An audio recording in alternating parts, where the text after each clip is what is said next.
አንድ አስፈላጊ ነገር ልጠይቃችሁ። እድሜያቸው በ20ዎች ውስጥ ሆነው ወይም በ30ዎች ውስጥ ሆነው ቆዳቸው ያለ እድሜያቸው የሚያረጁ ሰዎች አሉ። ወይም ደግሞ ይሄን ነገር እናንተ ላይ አስተውላችሁ ሊሆን ይችላል። በዚህን ሰዓት ምን ልትሉ ትችላላችሁ? እያረጀው ነው ልትሉ ትችላላችሁ። በእውነትም እያረጃችሁ ነው? ይሄ ነገር ለምን ነው የሚከሰተው? ቆዳችሁ ለምንድን ነው ያለ እድሜው የሚሸበሸበው? ቆዳችሁ ያለ እድሜው ለምንድን ነው የሚያረጀው? በዛሬው ቪዲዮአችን የምንመለከተው ቆዳችን ያለ እድሜያችን ለምንድን ነው የሚያረጀው የሚለውን ነገር እንመለከታለን። ከዛ ማለፍ ሲል ደግሞ የምንመለከተው ምንድነው መፍትሄው ምንድነው የሚለውን ነገር እንመለከታለን። አብራችሁን ቆዩ። ለማታውቁኝ ዶክተር ከበደ ይልማ እባላለሁኝ። በዚህ ቻናል አዲስ የሆናችሁ ላይክ፣ ኮሜንት፣ ሰብስክራይብ በማድረግ ቻናሉን ተቀላቀሉ።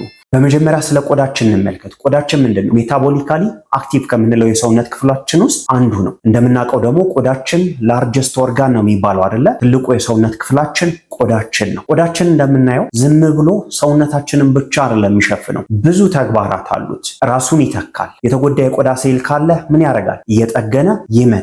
ምናችን? ቆዳችን። ብቻ በጣም ብዙ የሆኑ ጥቅሞች አሉት። ምናችን? ቆዳችን ማለት ነው። ቆዳችን ራሱን ለማደስ፣ ራሱን ለመተካት፣ ራሱን ለመጠገን የተለያዩ ንጥረ ነገሮችን ይፈልጋል። ከነዚህም ንጥረ ነገሮች ውስጥ ኮላጅን የምንለው ፕሮቲን ያስፈልገዋል። ኢላስቲን የምንለው ፕሮቲን ያስፈልገዋል። ጥሩ የሆነ የደም ዝውውር ያስፈልገዋል። ለምናችን? ለቆዳችን። ሌላኛው የሚያስፈልገው ነገር ምንድነው? የተመጣጠነ ምግብ ያስፈልገዋል። ለምናችን? ለቆዳችን። ምን ለማድረግ? ራሱን ለመጠገን፣ ራሱን ለማደስ ማለት ነው። ብዙዎቻችን ግን ውጥረት ውስጥ በምንሆንበት ሰዓት ላይ፣ እንቅልፋችንን በስርዓቱ በማንተኛበት ሰዓት ላይ፣ አመጋገባችን ጥሩ ባልሆነበት ሰዓት ላይ ቆዳችን ራሱን ምን አያደርግም? አያድስም፣ አይተካም። በዚህ ምክንያት ምን ይከሰታል? ከፍተኛ የሆነ እርጅና ይከሰታል። ቆዳችሁ ያለ እድሜያችሁ ምን እያደረገ ይመጣል? እየገረጀፈ ይመጣል ማለት ነው። በምን ምክንያት? ከነዚህ በላይ በጠቀስናቸው ምክንያት ማለት ነው። ከዚህም በዘለለ ብዙ ምክንያቶች አሉ ለምን ቆዳችሁ ያለ እድሜያችሁ እንዲያረጅ የሚያደርጉ ምክንያቶች ማለት ነው። ከነዚህ ውስጥ የመጀመሪያውና ዋነኛው ምክንያት ምንድነው? ስኳርና የስኳርነት ይዘት ያላቸውን ምግቦች መመገብ ነው። ስኳርና የስኳርነት ይዘት ያላቸውን ምግቦች በምትመገቡበት ሰዓት ላይ ሰውነታችሁ ስኳር እየበዛ ይመጣል። በዚህን ሰዓት ኮላጅን የምንለው ፕሮቲን ላይ የቆዳችን ፕሮቲን ላይ ማለት ነው ሄዶ ይጣበቃል። በሚጣበቅበት ሰዓት ላይ ይሄ ኮላጅን ምን እየሆነ ይመጣል? እየተጎዳ ይመጣል ማለት ነው። እነዚህን ጣፋጭ ምግቦች በተመገባችሁ ቁጥር ኮላጅንን እየጎዳችሁ ትመጣላችሁ። ኮላጅን ተጎዳ ማለት ደግሞ የቆዳችን ጤንነት ምን እያደረገ ይመጣል? እየተጎዳ ይመጣል። ይሄ ስኳር ኮላጅን ላይ ሄዶ በሚጣበቅበት ሰዓት ላይ ምን ብለን እንጠራዋለን? ግላይኬሽን ብለን እንጠራዋለን። ይሄ ግላይኬሽን ሲከሰት ቆዳችን ምን ይሆናል? እየተሸበሸበ ይመጣል። ቆዳችን ያለ እድሜው እያረጀ ይመጣል። ወጣት የሆንም ሰዎች እነዚህን ምግቦች በተመገብን ቁጥር ቆዳችን ያለ እድሜው ግርጅፍ እንዲል እያረግን ነው ማለት ነው። ቆዳችን እንዳይለጠጥ ትልቁን ሚና ይጫወታል። ምን? ይሄ ግላይኬሽን የምንለው ውህድ ማለት ነው። ስለዚህ እነዚህን የስኳርነት ይዘት ያላቸው ምግቦች በተመገባችሁ ቁጥር ቆዳችሁን ያለ እድሜያችሁ ምን እያረጋችሁ ትመጣላችሁ? እያስረጃችሁት ትመጣላችሁ ማለት ነው። ይሄ የመጀመሪያው ምክንያት ነው። ሁለተኛው ምክንያት ምንድነው? አመጋገባችን ጥሩ ካልሆነ፣ አመጋገባችን ምንን ይወስናል? የቆዳችንን ጤንነት ይወስነዋል። ጥሩ አመጋገብ ከሌለን ቆዳችን ላይ ያ አመጋገባችን ምን ይሆናል? ይንጸባረቃል። ጥሩ አመጋገብ ከተመገብን ደግሞ ቆዳችን ያማረ እንዲሆን ያደርጋል። ቆዳችን ቢጎዳም ቶሎ ራሱን እንዲያገግም ያደርጋል ማለት ምናችን? አመጋገባችን ላይ የተለያዩ ንጥረ ነገር እጥረቶች ካሉ ደግሞ ቆዳችን በከፍተኛ ሁኔታ ምን እያደረገ ይመጣል? እየተጎዳ፣ እያረጀ፣ ያለ እድሜው እየገረጀፈ ይመጣል ማለት ነው። ለቆዳችን በጣም የሚያስፈልጉ ንጥረ ነገሮች አሉ። ከነዚህም ንጥረ ነገሮች ውስጥ የመጀመሪያው ምንድነው? ቫይታሚን ሲ ነው። ቫይታሚን ሲ ኮላጅን የምንለው ፕሮቲን ራሱን እንዲያጠነክር፣ ራሱን እንዲያመርት ትልቁን አስተዋጽኦ ያደርጋል። ሌላኛው ምንድነው? ቫይታሚን ኤ ነው። ቫይታሚን ኤ የቆዳችን ሴሎች ራሳቸውን እንዲያድሱ፣ ራሳቸውን እንዲተኩ ትልቁን ሚና ይጫወታል። ሌላኛው ምንድነው? ዚንክና ፕሮቲን ነው። ዚንክና ፕሮቲን የቆዳችንን ጤንነት በከፍተኛ ሁኔታ ምን ያደርጉታል? ይጠብቁታል ማለት ነው። ቆዳችን ያለ እድሜው እንዳይሸበሸብ፣ ቆዳችን የመለጠጥ ባህሪውን እንዳያጣ ማድረግ ይችላሉ ማለት ነው። ምንና ምን? ዚንክና ፕሮቲን ማለት ነው። ስለዚህ አመጋገባችን ጥሩ በሚሆንበት ሰዓት ላይ የቆዳችን ጤንነት ምን ይሆናል ማለት ነው?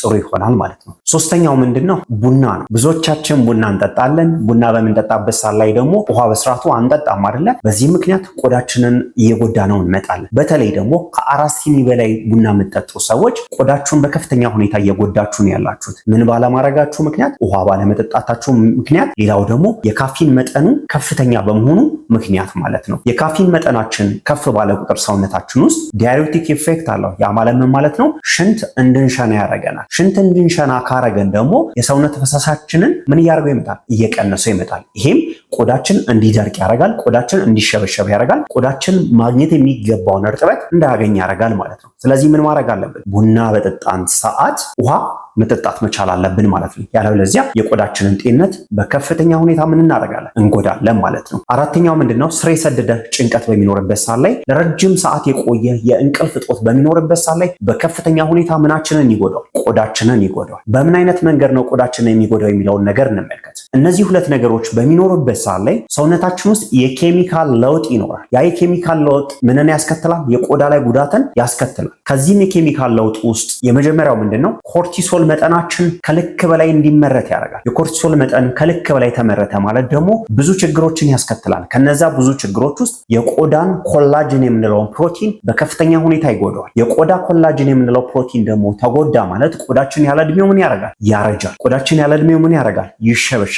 ቆዳችን ያለ እድሜው የመለጠጥ ባህሪውን ያጣል ማለት ነው። በምን ምክንያት? ስር በሰደደ ጭንቀት ምክንያትና በእንቅልፍ እጦት ምክንያት ቆዳችን ከልክ በላይ ይጎዳል ማለት ነው። ስለዚህ ምን ማድረግ አለብን? እነዚህን ነገሮች ማስተካከል መቻል አለብን የቆዳችንን ጤንነት ለመጠበቅ ማለት ነው። አሁን ደግሞ የምንመለከተው በአይናችን የምናየው ትልቁ ችግር ነው። እሱ ምንድነው? የፀሐይ ብርሃን ነው። የፀሐይ ብርሃን ስንተኛው ችግር ነው? አምስተኛው ችግር ማለት ነው። በፀሐይ ብርሃን ምክንያት ቆዳችን ከተጎዳ ምን ብለን እንጠራዋለን? ፎቶ ኤጂንግ ብለን እንጠራዋለን። ይሄ ችግር ምንን ያስከትላል? የቆዳ መሸብሸብን ያስከትላል። ቆዳ ላይ ጥቋቁር ነጠብጣብ እንዲከሰት ያደርጋል። ይሄ ችግር እንዲከሰት የሚያደርገው ለምንድን ነው? ዩቪ ራዲዬሽን ምንን ስለሚጎዳ ነው? ኮላጅን የምንለውን ፕሮቲን ስለሚጎዳ ነው። ኮላጅን የምንለው ፕሮቲን ሲጎዳ ቆዳችን ይሸበሸባል። ቆዳችን ላይ መስመር ይወጣል። ቆዳችን ነጠብጣብ ይከሰትበታል። በምኑ ምክንያት? በዩቪ ራዲዬሽኑ ምክንያት ማለት ነው። ስለዚህ አምስተኛው ምክንያት ምንድነው ማለት ነው? የፀሐይ ጨረር ነው ማለት ነው። አሁን ደግሞ ወደ ዋነኛውና ጠቃሚው ክፍል እንምጣ። እሱ ምንድነው? ቆዳችንን ወደ ነበረበት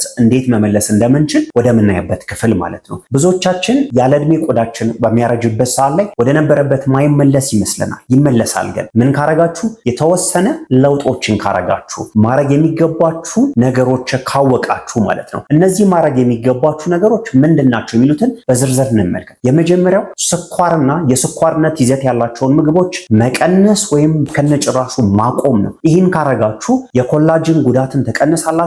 ቆዳችሁ ያለ እድሜው እንዳያረጅ ማድረግ ትችላላችሁ ማለት ነው። ሁለተኛው የፕሮቲን ይዘት ያላቸውን ምግቦች በስርዓቱ መመገብ መቻል አለባችሁ። በምጾሙበትም ሰዓት ጭምር ማለት ነው። በምጾሙበት ሰዓት የፕሮቲን ይዘት ያላቸውን ምግቦች መመገብ፣ ለምሳሌ የአኩሪ አተር ሊሆን ይችላል፣ ምስር ሊሆን ይችላል፣ አቮካዶ ሊሆን ይችላል። ሌሎችንም ምግቦች በመመገብ ምን ማድረግ ትችላላችሁ? የፕሮቲን ይዘታችሁን ከፍ ማድረግ ትችላላችሁ ማለት ነው። ይሄ ሁለተኛው ምክንያት ነው። ሶስተኛው ቡና በምጠጡበት ሰዓት ላይ በቂ ውሃ መጠጣት መቻል አለባችሁ። ያለበለዚያ ቆዳችሁን ትጎዱታላችሁ። አራተኛው ማድረግ የሚገባችሁ ነገር ምንድነው? በቂ እንቅልፍ መተኛት መቻል አለባችሁ። ለምን?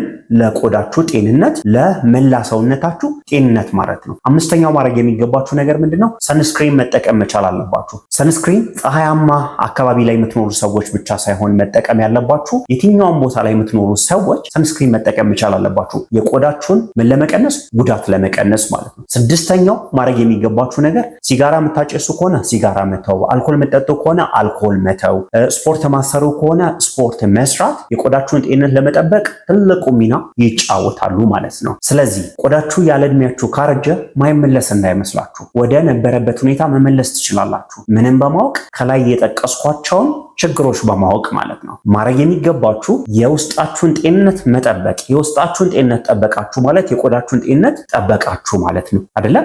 ስለዚህ እሱን በማድረግ የቆዳችሁን ጤንነት መጠበቅ ትችላላችሁ። ቆዳችሁ ያለ እድሜው እንዳያረጅ ማድረግ ትችላላችሁ ማለት ነው። በዛሬው ርዕሳችን ስለምን ተመለከት? ቆዳችን ያለ እድሜው የሚያረጅባቸውን ምክንያቶች ተመለከትን፣ መፍትሄዎቹንም ተመልክተናል። ጥሩ መረጃ እንዳገኛችሁ ተስፋ አደርጋለሁ። ይህ ቪዲዮ ለተለያዩ ሰዎች እንዲደርስ ላይክ አርጉ፣ ኮሜንት አርጉ፣ ሼር አርጉላቸው። እናንተም ሰብስክራይብ ካላረጋችሁ ሰብስክራይብ አርጉ። አብራችሁኝ ስለነበራችሁ ከልብ አመሰግናለሁ። ሰላም ቆዩልኝ። ሰላማችሁ ይብዛ።